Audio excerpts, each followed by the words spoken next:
হবিগঞ্জে জাতীয় নাগরিক পার্টি বা এনসিপির পথসভা শেষে দলটির শীর্ষ দুই নেতা নাসির উদ্দিন পাটোয়ারী ও সার্জিস আলমের গাড়িবহরে হামলার ঘটনা ঘটেছে। এই ঘটনায় অন্তত 15 জন আহত হওয়ার খবর পাওয়া গেছে। জানা যায়, পথসভায় বক্তব্য দেওয়ার সময় নাসির উদ্দিন পাটোয়ারী প্রধানমন্ত্রী তারেক রহমান ও স্থায়ী সদস্য সচিব জি.কে. গাউস এবং বিএনপির কিছু নেতার সমালোচনা করেন।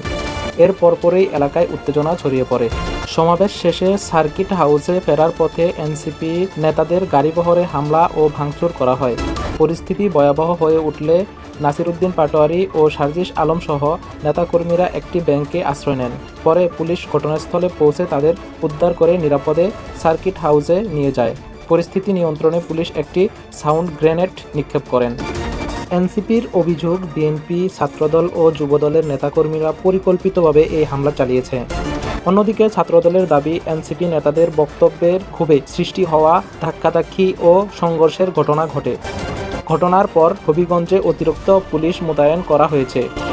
পরে পুলিশ নিরাপত্তায় এনসিপি নেতাদের মৌলভীবাজারে পাঠানো হয়। এ ঘটনায় রাজনৈতিক অঙ্গনে নতুন করে উত্তেজনা তৈরি হয়েছে।